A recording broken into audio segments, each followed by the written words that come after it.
महाराष्ट्र के पुणे में हैवानियत की और एक कहानी। हेलो फ्रेंड्स, करंट ट्रिक्स में आप सभी का हार्दिक स्वागत है। दोस्तों, जिंदगी में कुछ खबर दिल को छू जाती है, जैसे ये पुणे का इंसिडेंट। एक चिल्ड्रंस शेल्टर जहां बच्चों को सुरक्षा मिलनी चाहिए, वहां एक 55 साल की पियन ने 11 साल की मासूमों के साथ जुल्म किया। आज 20 जून 2025 हम इस केस को समझेंगे और प्रिवेंशन के स्टेप सारे डिस्कस करेंगे।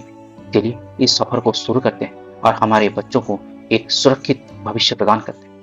हर बच्चे का हक है कि उसका बचपन खुशी से भरा हो, लेकिन 7 जून 2025 एक 55 साल की पियन जिनका नाम है रमेश डाकटू साथी, उनके खिलाफ इल्जाम है कि वो 11 साल की 2 मासूम बच्चियों के साथ वो जुल्म किया है।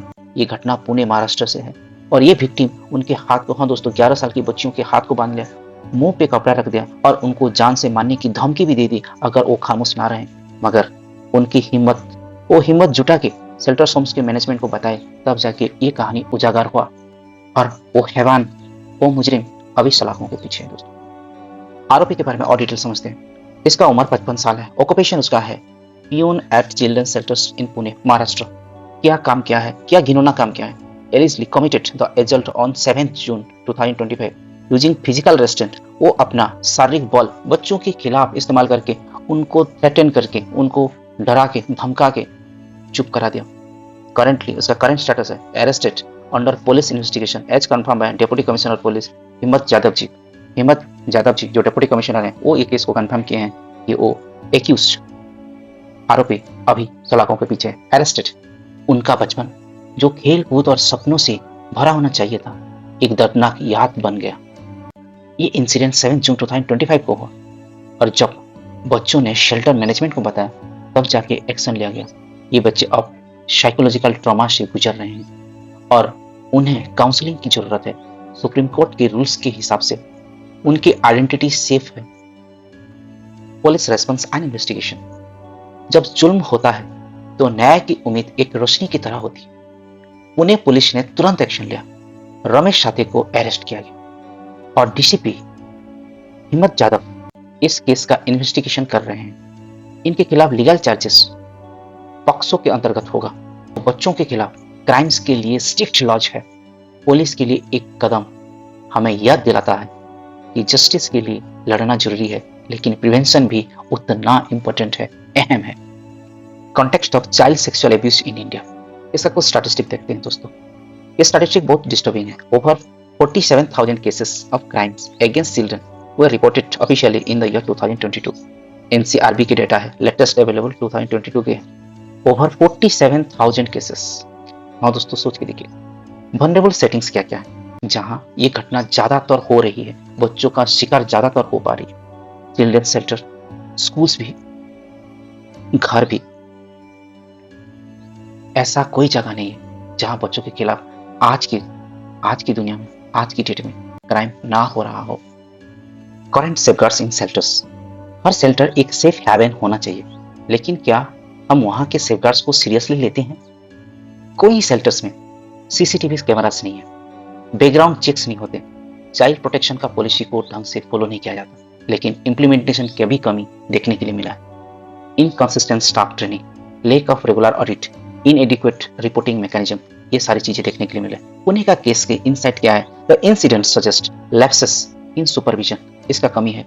पुणे का केस एक उदाहरण है जहां सुपरविजन का लैप्सेस है, जहां एम्प्लॉय का वेटिंग प्रोसेस मैकेनिज्म ठीक नहीं था। लाइक साथी, जब बात दिल से दिल तक जाती है तो एक्शन भी दिल से लेना चाहिए। पहला कदम है हर स्टाफ का strict background check, very strict background check.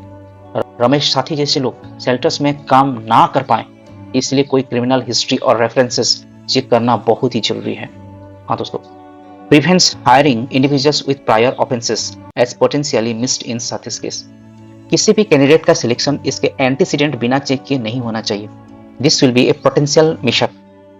Use national and state level criminal database. इसको यूज करना चाहिए, जो डेटाबेस बनती है पुलिस रिकॉर्ड में जो रहती है। Conduct annual rechecks, verify employment history and references. Training सबके लिए कंपलसरी होना चाहिए। जो भी एम्प्लॉय, जो भी स्टाफ चिल्ड्रंस शेल्टर्स में कार्यरत हैं, स्टाफ के तालीम में ये भी शामिल होना चाहिए कि कैसे आइडेंटिफाई करें और उसको कैसे रेस्पॉन्ड करें। डिले बिल्कुल नहीं होना चाहिए, जैसे कि पुणे के केस में हुआ। क्वार्टरली ट्रेनिंग सेशन होना चाहिए और quarterly training session head of the institution की निगरानी में होना चाहिए। और वहाँ ये रोल प्ले भी बहुत मायने रखता है। रोल प्ले में ये सिखाना जरूर चाहिए कि अगर बैड टच कोई भी कर रहे हैं वहाँ कैसे आपको रिएक्ट करना है, किसको बताना है बिना डिले किए। Certification required for all employees, और सारे एम्प्लॉय का training certificates must be mandatory, compulsory, ये बाध्य होना चाहिए। Enhance supervision and monitoring, monitory system को और सुपरविजन मैकेनिज्म को और स्ट्रॉन्ग करना चाहिए। Install functional CCTV, this is the one of the modern gadget useful to protect our children. ये मॉडर्न गैजेट हर घर में भी होना चाहिए और हर इंस्टीट्यूशन में होना जरूरी है, स्पेशली जहां हमारे बच्चे रहते हैं वो सुरक्षित रहें। सीसीटीवी की निगरानी में एक डिजिटल एविडेंस भी है। Conduct regular safety audits, ensure 24/7 supervision, एक कंट्रोल रूम होना चाहिए उसको सुपरवाइज करने के लिए। डेटा पोटेंशियल ऑफेंडर्स, उनको रुकवाना है। Provides evidence addressing lack of oversight in the Pune incident. Monthly safety audits, हर महीने सेफ्टी ऑडिट होना चाहिए और इंस्पेक्शन टीम में जो डेडिकेटेड वेलफेयर ऑफिसर्स हैं, जिनका ट्रैक रिकॉर्ड अच्छा है, जिनका APAR अच्छा है, उनको ही इसमें शामिल करना चाहिए। Empower children and reporting mechanism, बच्चों का हौसला बुलंदियों पर होना चाहिए, तब जाके ये खुल के हिम्मत जुटा के अपनी पूरी कहानी बयान कर पाएंगे अपने राइटफुल अथॉरिटी के सामने। जैसे कि यहाँ हम देखे कि बच्चे डर गए थे, डर के मारे बता नहीं पाए थे, कुछ पल का, कुछ दिन का, कुछ समय का डिले हुआ, मगर आखिर में ये बताए तो ये कहानी उजागर हुई। Educate children on their rights, बच्चों को अपने अधिकार के बारे में हम सब लोग का जिम्मेदारी है जानकारी दें। Provide anonymous reporting channels and ensure immediate action on complaints, हम उनको इतना एम्पावर कर लें कि वो बताने में कोई हेजिटेशन फील नहीं करना चाहिए। Encourages early reporting as seen when victims confided in management in Pune case, और child friendly workshops by expert ये होना चाहिए। Expertise counsellors, dedicated experts must be hired to train the kids, to train the children, क्योंकि वो बच्चे के स्तर तक उतर के उनको समझा पाएंगे, कोई कम्युनिकेशन गैप नहीं रहेगा। एनोनिमस हॉटलाइंस जारी करना चाहिए, ऐप होना चाहिए जहाँ के बच्चे अर्ली रिपोर्टिंग कर पाए। Train counsellors to handle disclosures sensitively, trained, only trained, तालीम प्राप्त एक्सपर्ट ही इस चीज को हैंडल करना चाहिए केयरफुली। पुणे का ये इंसिडेंट जो 7 जून 2025 को हुआ एक दर्दनाक याद है, लेकिन ये हमें एक नया शुरुआत का मौका भी देता है। हम स्ट्रॉन्ग भेटिंग, ट्रेनिंग, मॉनिटरिंग और रिपोर्टिंग सिस्टम के साथ बच्चों के लिए एक सेफ दुनिया बना सकते हैं। हर स्टेक होल्डर, हाँ दोस्तों, हर stakeholder, government, NGO, shelters को साथ आना होगा। हर बच्चा डिजर्व करता है एक सुरक्षित और खुशहाल बचपन। आओ मिलके ये वादा करें, ना कोई बच्चा डर से जिए, ना कोई सपना टूटे। Hope for the best.